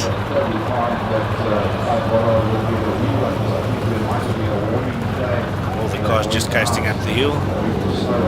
This at least is good news because they still would be able to use the track and we won't have a further delay. Obviously these guys will have to go back down again. Yep, and have another roll at it. Is Enzo Keen put together such a good run in the last of the practices. Of course, comes from a long line of motor racing family. Dad was very good at it. And young Enzo just picked it up where the old man left off. Made his mark as a rally champion here in South Africa and was certainly known as one of the finest and craftiest young drivers out there when he first made his appearance in a rally car. I think he first hit the steering wheel when he was about 16, if I remember correctly. And also a very appropriate name. Yeah.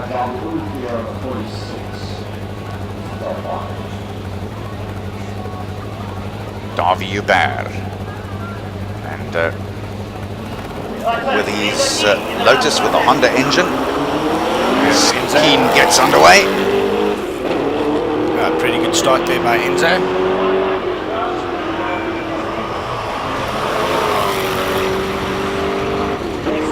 A little bit of info about Hubert. He's the man behind the wheel of one of South Africa's fastest hill climb cars. Last year he actually set a new unofficial modified saloon car record for the Jaguar Simola Hillclimb with the best time of 39.055 seconds. However, we had that smashed earlier today, and Davy's challenge ended for victory with a blown engine last year, but hoping for bigger and better things this year. Looking good today. Oh man, that is just, let's listen in. Ferrari magic.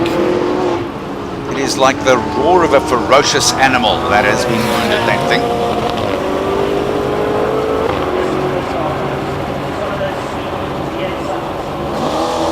Franco Di Matteo in his Jag.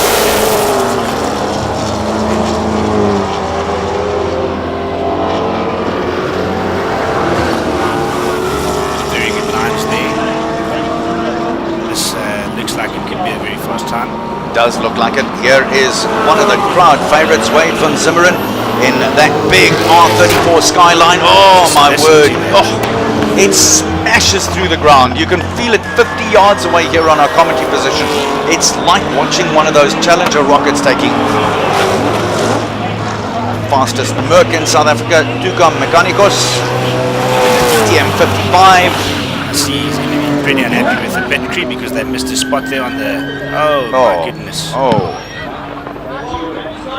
Did the commentator jinx it now?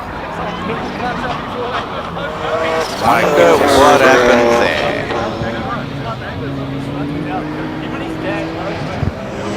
So, is that a run? Definitely, as he went through... Yep.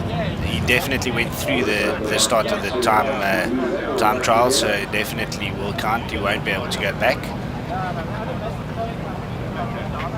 We're definitely having a lot of issues in this first qualifying round this afternoon at the 2018 Jaguar Simola Hillclimb. Definitely very uninterrupted, or very interrupted. Look at that now. Di Matteo has gone to the top. We told you, who heard Fani say that looks like a very quick run, and it was 41.540 seconds, and the time differential there, almost a half a second between himself and Davy Hubert, who's looking to go better than what he did last year.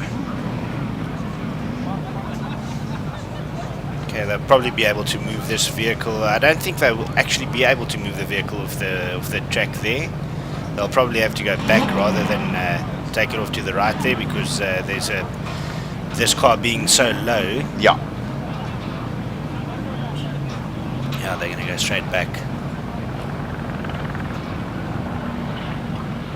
If they're going to go straight back, maybe that was not a timed run. Maybe there was something wrong with the timing device here. We'll try and find out for you what the situation is at the start line, but I cannot see that if they let him go back, that they're not going to let him go again. I'm not sure. We'll find out for you. I do agree with Fani that if it was if he went through the timing device, then he should have been let go, and whether it's then a completed run or not, that's neither here nor there. But once he's broken the timing device's frame and he's off and running, it's a run. Okay, this is going to Roger be interesting. McCleary. Let's see what happens. Yeah, Roger McCleary trying to check out there for us what the story was. So now we'll definitely know. Nothing escapes Roger. He's going off the other side. No, he's going off. All right, so are they going to park him there? Is that what they're going to do with it? It was probably the quickest way to get everybody going again, just to get him parked there. I guess so. Seems like there was definitely something wrong with the vehicle. There they carry on with Okay. number 27.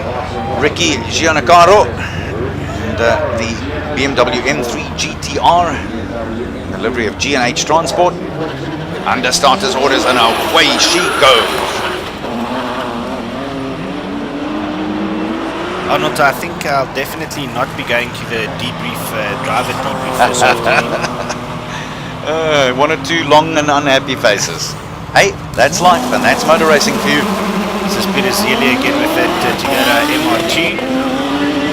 He's been improving the whole day as he was going up the hill, so let's keep a keen eye on this run, because that was a pretty good start again.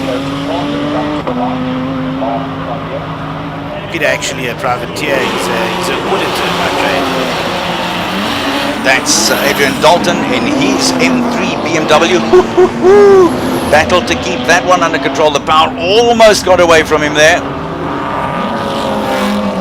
Franco Di Matteo still leading. Enzo Keen in with a time of 44.57 seconds in third place. Now Wade van Zimmeren moves himself into fourth place with his run of 44.7, relegating Willie Hepburn into fifth. Oh, there we go, just another one now. Peter Zeely, 43.356 seconds. So yeah, Zeely smashes into the top three, relegating Keen, Wade van Zimmeren and Willie Hepburn down the order. That's Franco Scribanti that you can see at the bottom of your screen now with his Porsche running at the hill. Scribanti, of course, yesterday victorious in the classic cars. I think, to be quite honest, they've been struggling all day with setup on this vehicle. I don't think they're running the times that they expected. Definitely not. Let's see what they're doing in this run. Kyle Mitchell, the R35 GTR Nismo. Here's another crowd favorite. That's the second of the Van Zimmeren cars, and that's Martin in his R34 Skyline. That's the old man, so you'll be wanting to put one over the kid. Franco Di Matteo, 41.5 seconds. Just behind him, Darby Hubert. Oh, that sounds absolutely awesome. Martin van Zimmeren piling on the speed and the pressure. Let's take a look at this run, because Wade van Zimmeren, his son, has popped in at 7th place at 44.702 seconds. Right, so here's Grenier. He's lined up. Will he now be successful and complete a run? That's what everyone's asking, because he's now been stopped twice already. Oh, iffy. Not bad, but iffy. Not the greatest start. He has a chance to pick up some time. Yeah, he's going to have to make this reckless in some ways, because he's lost a few seconds. Look at that. Watch the line here now into this left-hander. How wide's he going to take it, and how much does he smash it back inside? Has to go hard. Alan Bart has come up on the top of the times at the moment with a 41.361. Yep, so the GTR Nissan of Alan Bart now slots in at the top. Franco Di Matteo second, Darby Hubert third, Franco Scribanti fourth, and Martin van Zimmeren in fifth place.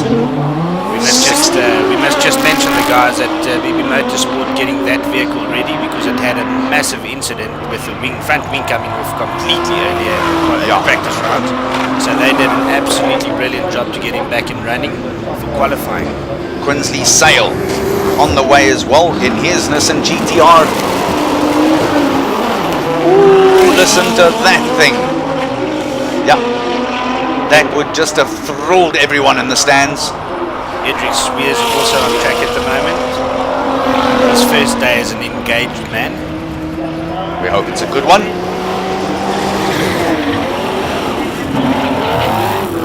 There's the other one of the Mustangs that also had to abort the earlier run when there was trouble up ahead.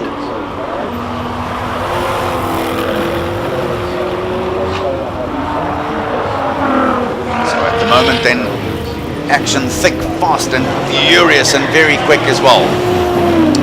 35 is on the way. That's Kai Goddard in his Rush Mustang, the second of those Rush Mustangs to hit the road. Still advanced. Gorgeous car. Coming up to this little bumpy section on the road where a lot of the guys are struggling. Next up, it's Darren Goodman's, the GTR R32. Red and white Rush Mustang.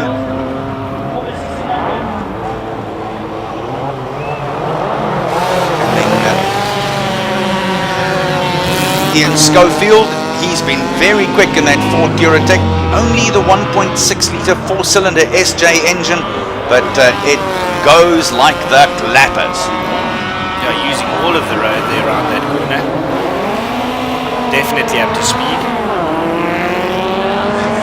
Running now Shane Hellberg in his Formula V Forza. So Hellberg going, that's lovely turn on. Tight, as tight as it can be.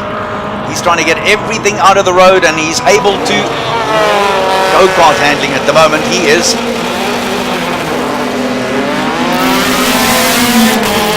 That is Garth de Villiers in the Reynard Volkswagen Formula V 2002 model. Heard him going like anything when he left the line. That's Francis Cousins in his Lotus 7 with a Toyota engine. The Lotus 7 1.6, a 1980 model. He's also been very impressive so far. Still at the top of the board, Wilhelm Bart it is, Franco De Matteo, Davy Hubert, Quinsley Sale and Anton Cronje. That's Siabonga Montonkwana in his Formula V Volkswagen Forza.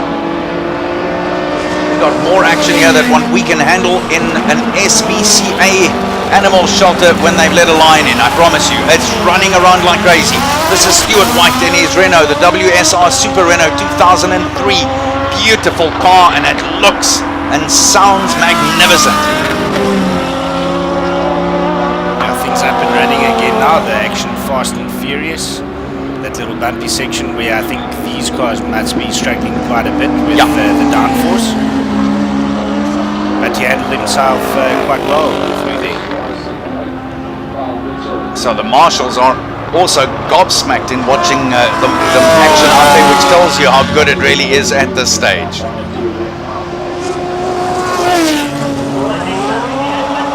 A lot of action on track right now.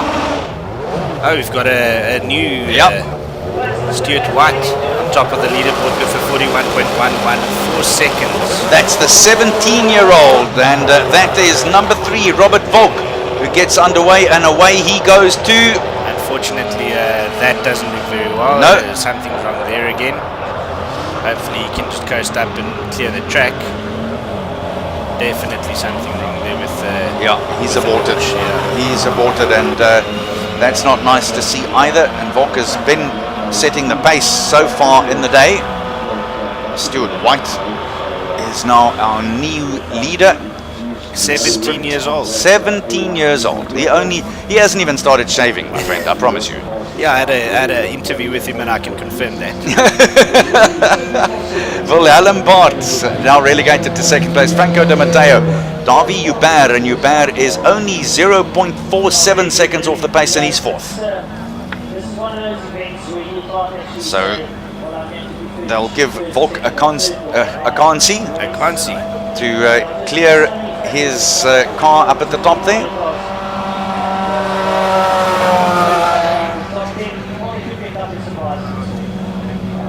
Luckily, this whatever went wrong there didn't paralyze the vehicle to a stop. At least he can get through the track and clear the track so that the guys can start running again. Maybe just slipped the gear, or perhaps didn't quite get the clutch working the way that he wanted to. And that's given Wayne Plitt in his Lotus 211 an opportunity to just...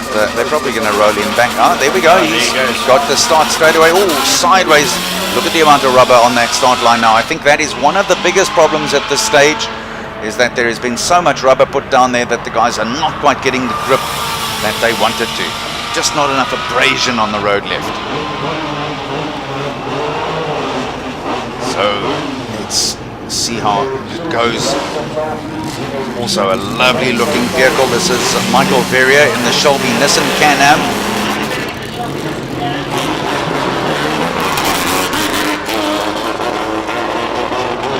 Long shot, which tells you how much work needs to be done in this right-hand sweep, and then very tight into the left-hander.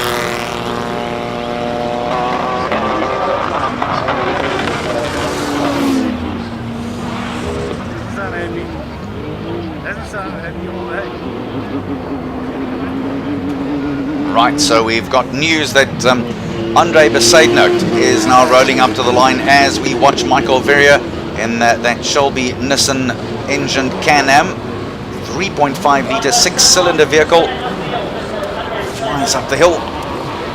So all the spectators and people watching it, I hope you got your coffee. This is going to get this is going to get messy. He's been setting some serious times up the hill today.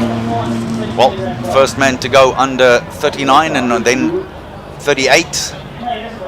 So the man from the Veltevreden estate, Andre Besaidnout, in that Gould Nicholson McLaren engined GR55. But yeah, he should go straight to the top of the road between the axis of Robert Wall. Stuart White's already got his time. I hope you don't have another problem here. 7 are all in the 41s and then going through to 11. If I have it correctly, Andre sat out a couple of yes, he has. Practice rounds. No doubt about it, he has. So interesting to see exactly how he's going to approach this. These are very technical motorcars. Okay, might have just stalled the vehicle. Sounds like they got it started again. There he goes. Oh, and away she goes. Okay, now we're watching the time. Andre Besaidnout. He's on his way. So, car number 2, Anthony Ashley, is also rolled up. Let's watch this. Oh, he's flying. He is really leaving nothing to chance here. Anthony Ashley in the Ariel Honda Atom is away too. Besaidnout, top of your picture. Andre absolutely flying up there. I think the attitude now is take no prisoners. Oh, listen to it. Formula 1 sound to it as well. It's Marc Grenier. Grenier is one of the stalwarts. We set the scene for you earlier with Grenier and his long list of achievements. We're watching Andre Besaidnout. Looks like, yes, he has 38.040 seconds. Smashes them 3 seconds ahead of the rest of the competitors. Young Stuart White relegated to second place.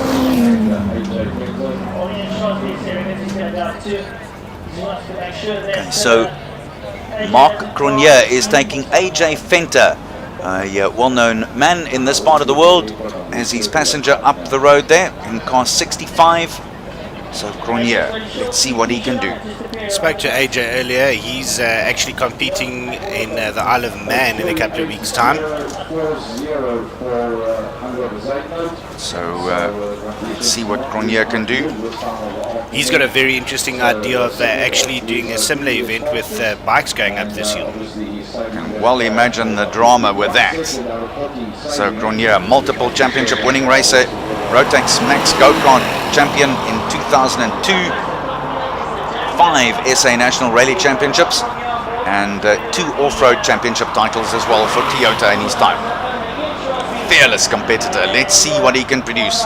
But Andre Besaidnout has installed himself as the favorite for this title. One more qualifying round to go today. Andre Besaidnout then leading 38.040 seconds. That's 3.074 seconds ahead of 17-year-old Stuart White and Verellen Bart in third place at the moment. Grenier in and out. Oh, he's got another passenger there too. Jeepers, if I'd known they'd piled in that many, I would have asked as well. Quite interested to hear AJ's thoughts after going up the hill. Yeah, as quickly as that. As quickly as that. On 4 wheels. Andre Besaidnout confirming for you then that time almost under 38 seconds again for the second time ever. Stuart White 41.114, and then it's Bart in third, Franco Di Matteo, and he was racing up the hill in that beautiful car of his, the Jaguar V8 supercar, and Davy Hubert in the 5th place. And Hubert was piloting his vehicle number 45, the Lotus Honda Exige, up the hill.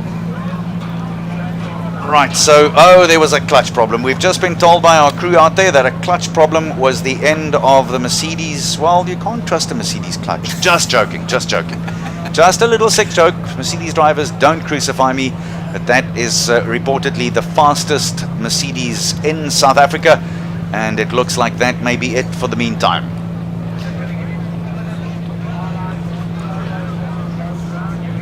So we're going to leave you with a few slow-mos and a look at some highlights of qualifying round number 1. Fani and I will be back in just a few minutes' time.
Friday. Guys, give the marshals a round of applause. They've been in the sun all day. Brilliant job. A massive win morning. Come on, all kids. You should, you could win that player. I must say, a big up to the marshals. All I think you'll agree with Francois and myself that the guys have done a brilliant job all the way up the circuit. There's been no problems whatsoever, and we're on the end of day 2 already. I do think that we should ask everyone here to, whatever you've got in your hands, put it down for a second and please put your hands together for the marshals who do this as unpaid labour of love. Well done, gentlemen. Thank you.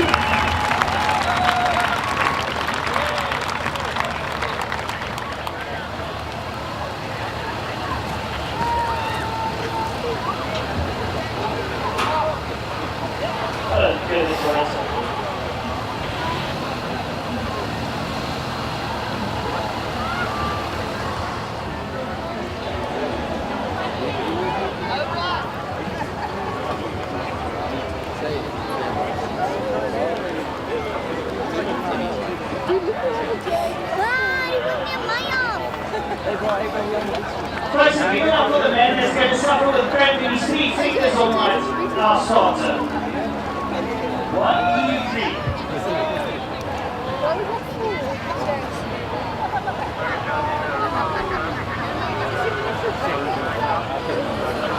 Here we go, folks. Take on there, body from ourselves.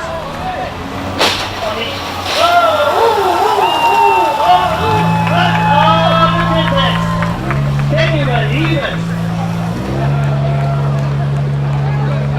Bobby's in that car and I've actually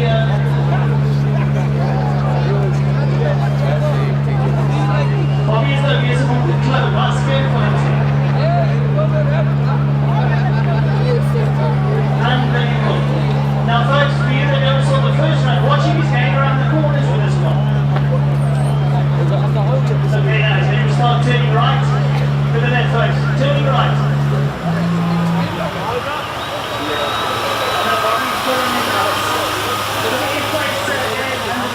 Unbelievable.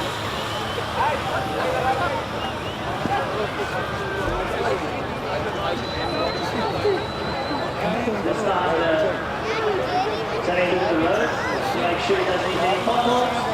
Maybe it changes the light, the trees, the shade, dark, and he still manages the car. Look at that folks. Imagine going through town and a car coming towards you like that. Confusion's going to make some grief. Tell you what. Unbelievable.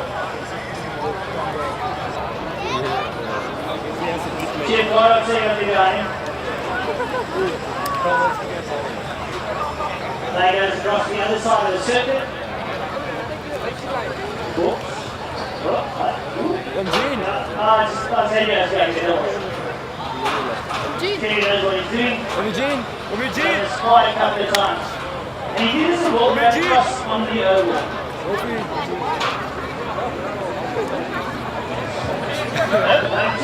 We'll keep taking on support crew around the ball first. The work that ends up on the side of the really exciting. Thank you.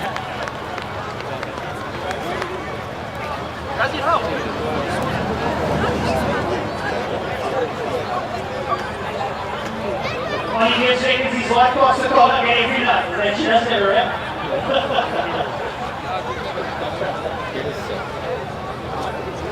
Brilliant stuff.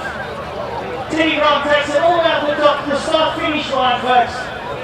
First to the top wheel, give that man a round of applause.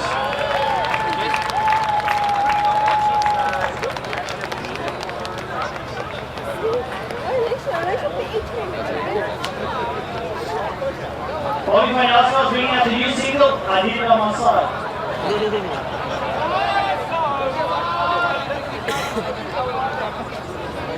Or Vegas beats the team. The English version, I did it this way.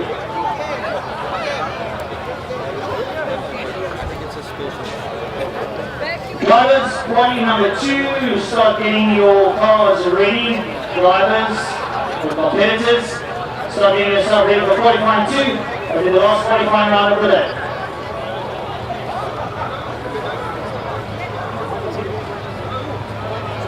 Well, Terry lives on the start finish line. Now he's starting to go into the forest. Soon to eat some gravel. We'll go through a couple of bumps, pass a couple of trees. Brilliant stuff on this man. Look at him. Through the S's. Can you believe it? Special oil pump in that car to make sure that the oil goes to the motor. Otherwise, all the oil will be like on one side of the motor, the other side of the motor will start Caesar. Then they walk for it. That's, there we go. Up off the start finish line. That is it. Brilliant stuff.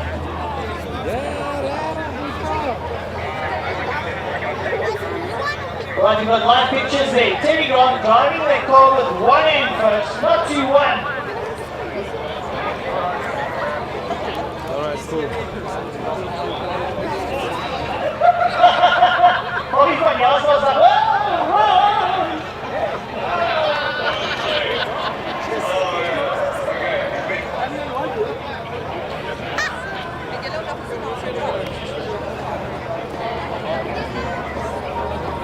I tell you what, folks, technology, unbelievable.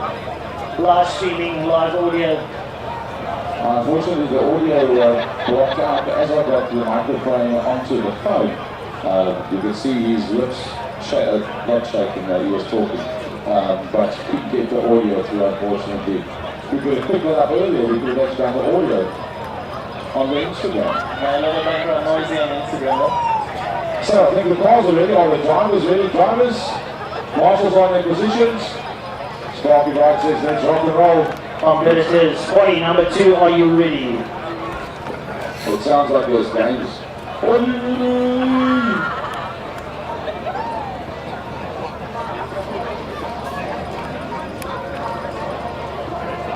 But just waiting for Terry Grant to come back down. Apparently a couple of the spectators are hungry, so he's bringing down donuts. Rubber ones.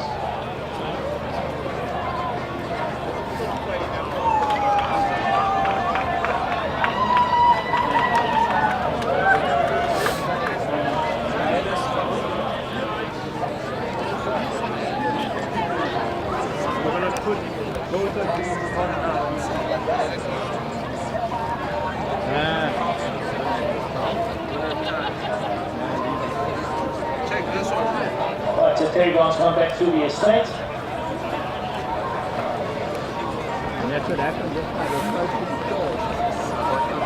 Just waiting for our safety car to ride back into its position and we get the second qualification underway.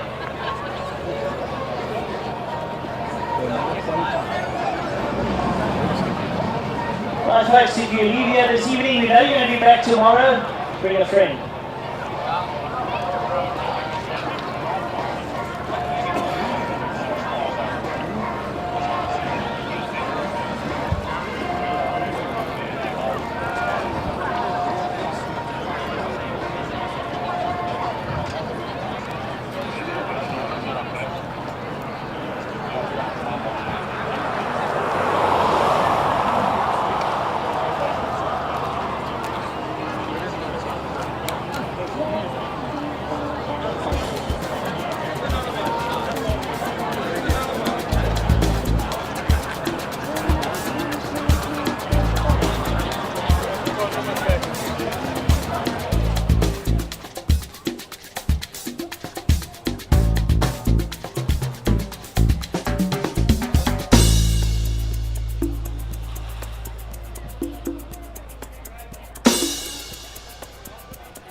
It's been a very long and busy day, and here is qualifier round 2 now. And the first car to rock and roll up to the line one more time and get that transponder clicked and ready to race is Gordon Nicholson in that BMW hybrid, just for a change, as he's going to be rolled back in a second or two. But I want you, our viewers, to very clearly and carefully listen. I'm very honoured to again have Roger McCleary with us. Here we go. Listen, there's nothing to listen to. You never. I was going to say, you never find a car just spins its back wheels and stands still. And it's a feature, it's got so much torque in the leg. That's a hybrid actually with a little petrol engine, 1500 case. Unbelievable that it's just virtually no sound in it. So that's the indistinguishable, the most incredible sound from the little Golf as it goes along. Here's the Sirocco. They're going to get them up to the line very quickly now. They want to get them out and going through as quickly as they possibly can. That's Nico Janse van Rensburg, and Nico's on the way as well, going nicely. You're listening to Arnold Gertz and my very distinguished co-commentator, voice of motor racing on the continent, Roger McCleary. Roger, I know that you've had an absolutely fun time again, but watching Terry like that just now again, it's astounding, isn't it? We saw Terry Grant, the stuntman. You've seen him, and he does this so casually. He has a passenger and just puts up the ramp and on he goes, and off he goes up there. They do a few things to the car to make it do that. This is a father and son combo. That's the son Julian they're from George Road Legion. Father Nico's behind him, Sirocco. He had been playing him. But they run the tire shop, the Tiger Wheels in Georgia. That's Garth McIntosh and his Ferrari 458. I beg your pardon. And Janse van Rensburg. He's on his way as well now. Now that's a special. You see Nismo, that's the competition department on the front. They've sent that over from Japan to show you. That's like a souped up Nissan Leaf. And it flies. They were unreal to have you driven on. And it's instant torque from the word go, from Rev 1 is maximum torque. They accelerate, they do. That's also an electric car, if you like. 76 is Cerro de Siena, the Jaguar, the E-Pace P300. And that Leaf Nismo is a magnificent car to look at as well. And like Roger says, absolutely quiet. We might all be in those soon, Arnie. They say 2025 electric cars. And then not to talk about cars that drive themselves. So who knows? Would you like that? No, like absolutely not. No. Anyway, somebody said they want. I don't know who wanted them ever, but I mean, yeah. And they could have. I don't think the electronics. They came out to test them. Merckers had a car test. Came down. I don't think they've got the electronics programming for our taxis. That might be a new program they're putting on there, just coming from left, right. That's beautiful, Roger. I don't think they've sorted that yet. Yeah, because that's a different kettle of fish altogether. 73 is Pierre Bester. And that's the first of those Alpha Giulias. It's a beautiful Giulia QV, the 2017 model. She gets going. Sorry, on it. He's got 100,000 rands worth of priority housing.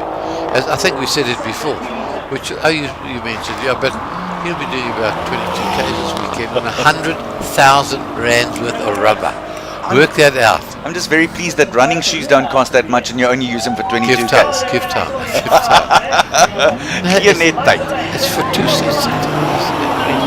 Unbelievable. It's nice. SUVs the way the world's going, so is Jag. You can see them. Well, I hear that Isuzu is bringing out a beautiful SUV. It's called the MUX. That launches next week in South Africa. Yeah. Looking forward to seeing that. Piet Potgieter and the second of the Penta Alfa Romeos. This again is the Giulia QV. This is again the 2017 Model 2. Piet is waiting to get the word go, and he goes away looking for a very good start, and he's got one. He's kept that going very nicely. Those Alpha as good as you get, really. They are right up there with the best cars in the world. They've changed the whole thing. The motor we hear is assembled by Ferrari or designed by Ferrari or whatever. I mean, then the whole in the same stable. But they're really lovely to drive. Wonderful cars to drive, these Giulias. I had a Giulietta, which I absolutely adored in my day, although she didn't want to get going early in the morning. It was You didn't warm it up. No, you had to give it 5 minutes in the garage before you took it out. It needed a little. That was a myth. People, and we didn't want to change it. I was around there, but we didn't want to let them warm their cars up. Don't It's tell okay. them. No, mine was particularly temperamental. I was that. No, she wanted a little bit of loving care. There's another beautiful car as well as Travis takes that one hunting. That's a good looking move as well, going away from the line. That's a beautiful car. Another beautiful Jag. This is a sweep you've got to come into very quickly out of to get your speed up here. If you don't come out of there quickly, you'll never accelerate. I mean, they accelerate, but not the type of speed they want. So early leader is Richard Roots, and he's clocked 44.75 seconds. And Roots in car number 74, that's that Nissan GTR 35, is the man in control at the moment. Garth McIntosh is next. He's in the second spot with that Ferrari of his, that 458. He had a beautifully clean, good, solid run. Here's another one too. Got some top boys in these cars as well. Some of the local Jaguar men who love their Jags and obviously try to race them as hard as they possibly can too. Pierre Bester is in third spot at the moment, followed by Gordon Nicholson and Derek Dearlove. And Piet Potgieter in that Julia got himself up into sixth place. This is obviously going to change materially over the next few minutes. There's 33 minutes of the final qualifying of the day left. This is qualifying round number 2, of course. Tomorrow, round 3, 4 through to 6. And then we start with the class finals of 48 cars. That was a lovely RS6 Audis saw on the line. I think they also look like that. Those Audis are great. And have they got performance, those cars? Magnificent sounding, yeah, look at it. It is beautiful as well. That's Udo de Burgers in the RS6. It's a 2010 model. Taking a very aggressive line. He is too, as well as is Davy Olivier. Davy, I think, is their star driver. Davy.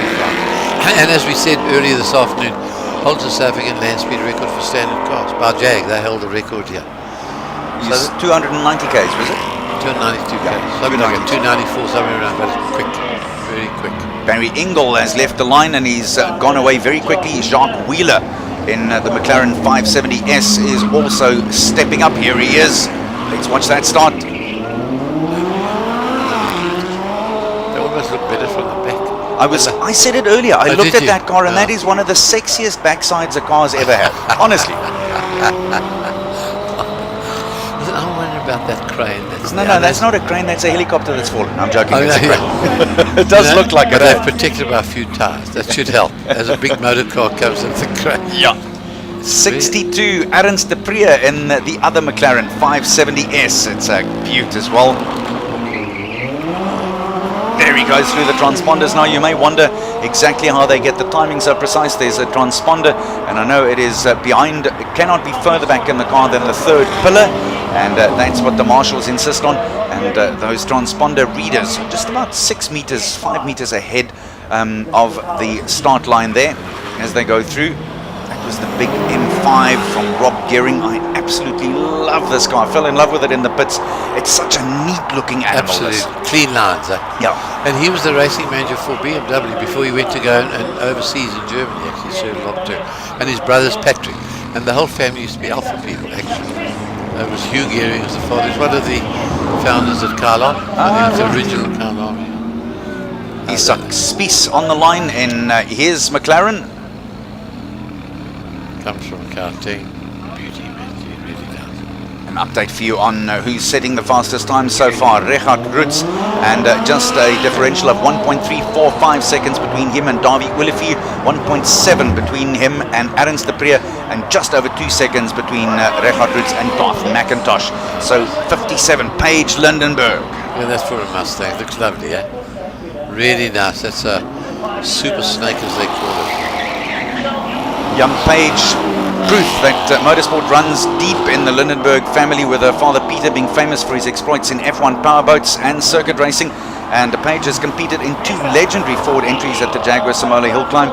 She raced the 68 Ford Escort in 2015 and 16, and then before that she also raced in the Shelby Ford Mustang GT350. And really nice to see her up here giving the old man horse. But it's not far behind him, actually, his page. No, she's pushing hard. No, she's pushing hard. It's Mr. Lindenberg knows he's got his work cut out for him. Here he is in that big pickup truck. What do you pick up with that thing? I haven't invented it yet. He's going to the showdown in the Nempo show down in Boerteville. Yeah. They're taking it after this. They'll be taking the Joburg and down to Nempo. All the farmers said, "This is the way to go farming. Only you take a ranger like a cool and the farm so quickly." And Ford really is doing wonderful work, and they're producing some lovely cars as well. They're winning back the South African audience slowly and steadily. Ranger does very well. And there's a car you think there's no, it's a Granny's car. Forget it. Man, does that Land Rover, that Range Rover, goes to V8 as well. The Luma CLRS 2015 model, piloted by Jason Evans, and Jason doesn't hold back. He's been getting steadily faster with every run so far. Paul Munro in his Beamer.